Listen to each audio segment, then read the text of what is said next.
নমস্কার বন্ধুরা, দিয়ান food and লাইফস্টাইলে সবাইকে স্বাগত জানাই। আজকে আমি একটা মিষ্টির রেসিপি শেয়ার করব, যেটা আপনার সবারই পছন্দের। সেটা হলো মিল্ক কেক। মিল্ক কেক বানানো কিন্তু ভীষণই সহজ আর খেতেও খুব সুন্দর লাগে। বাড়িতেই খুব সহজ পদ্ধতিতেই আর খুব কম উপকরণ দিয়েই কিন্তু দোকানের থেকেও সেরা স্বাদের মিল্ক কেক বানানো যায়। তাহলে চলুন দেখে নেওয়া যাক আমি কিভাবে মিল্ক কেকটা বানিয়েছি। আমাদের লাগবে ফুল ফ্যাট ক্রিমযুক্ত দুধ। 1/2 লিটার দুধ আছে, সেটাকে একটু ঘন করে ফুটিয়ে ক্ষীরের মতন করে নিতে হবে। তো এরকমভাবে দুধ করতে অনেকটাই সময় লাগে, সেজন্য আমি আগেই এটাকে ঘন করে রেখেছি। আপনারা চাইলে এর মধ্যে একটু মিল্ক পাউডার দিয়েও দুধটাকে একটু ঘন করে ক্ষীর করে রাখতে পারেন। দুধটা একটু ঘন না হলে কিন্তু মিল্ক কেকের টেস্ট আসবে না। এরকম যখন একদম ঘন হয়ে আসবে তখনই এর মধ্যে অর্ধেকটা লেবু চিপে দিতে হবে। গ্যাসের ফ্লেম লো টু মিডিয়াম রেখে কনস্ট্যান্ট নাড়তে হবে। কিছুক্ষণ নাড়ার পর এখানে দেখবেন দুধটা একটু ফাটা ফাটা হয়ে আসবে, যেরকম দানা দানা হয়, মিল্ক কেকটা যেরকম দানা দানা থাকে সেই রকমটা হয়ে আসবে। দেখুন, এটা মোটামুটি 5 মিনিট নাড়ার পর এইরকম পর্যায়ে এসছে। এটাকে আরও নাড়তে হবে।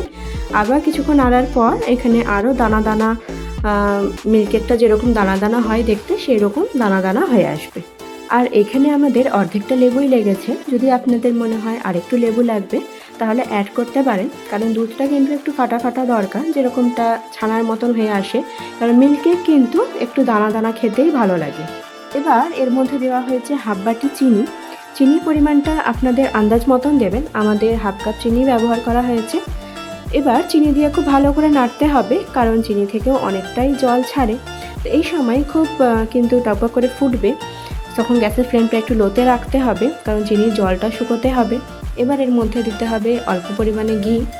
এবারে খুব হালকাভাবে এটা মিশাতে হবে, আর খুন্তি দিয়ে খুব প্রেস করে করে কিন্তু এটা নাড়া যাবে না, তাহলে দানাগুলো ব্রেক হয়ে যাবে। এবারে সব শেষে লাস্ট উপকরণ হলো এলাচ গুঁড়ো। অল্প পরিমাণে এলাচ গুঁড়ো এর মধ্যে দিয়ে এবার খুব ভালো করে মিশাতে হবে। ব্যাস, মিল্ক কেক বানাতে কিন্তু আর কিছুই লাগে না। খুব ভালো করে মিশিয়ে এখানে দেখতেই পাচ্ছেন জলটা শুকিয়ে আসলে কিন্তু আমাদের মিল্ক কেক রেডি। আমাদের কিন্তু এটা নাড়তে নাড়তে অনেকটাই দানা দানা হয়ে এসছে, দেখতেই পাচ্ছেন। আর একটু জলটা শুকোলেই কিন্তু এটা কমপ্লিট হয়ে যাবে। এবার যে পাত্রে এটা জমানো হবে সেইখানে অল্প একটু ঘি ব্রাশ করে দিতে হবে। তো এই রকম কনসিস্টেন্সি যখন থাকবে, এইরকমভাবে দানা দানা থাকবে আর জলটা একদম শুকিয়ে যাবে, সেই সময় এটাকে থালাতে ঢেলে দিতে হবে সেট করার জন্য। ভালো করে একটু খুন্তি দিয়ে প্রেস করে গোটা থালায় ছড়িয়ে দিতে হবে। মিনিমাম 1-2 ঘন্টা রাখলে কিন্তু এটা একদম সেট হয়ে যাবে। আর যদি আপনারা চান তো এটা 1 ঘন্টা ফ্রিজেও রাখতে পারেন। আমাদের মিল্ক কেক রেডি। সবথেকে সহজ পদ্ধতি এবং খেতে ভীষণই টেস্টি হয়।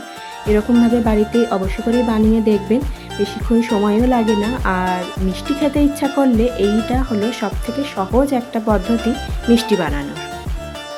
এখানে মিষ্টিটা 1 ঘন্টা মতন ফ্রিজে রাখা হয়েছিল, তো দেখতেই পাচ্ছেন ভালো সেট হয়ে গেছে। এইবার স্কোয়ার শেপে কেটে নিতে হবে। তাহলে বন্ধুরা, দোকানের থেকেও সেরা স্বাদের মিল্ক কেক এখন বাড়িতেই খুব কম সময়ে বানানো যায়। বাড়িতে অবশ্যই ট্রাই করবে, আর কেমন লাগলো সেটা অবশ্যই করে কমেন্টে জানাবে। তাহলে আজকের ভিডিও এখানেই শেষ করছি। দেখা হবে নেক্সট ভিডিওতে। সবাই ভালো থাকবেন।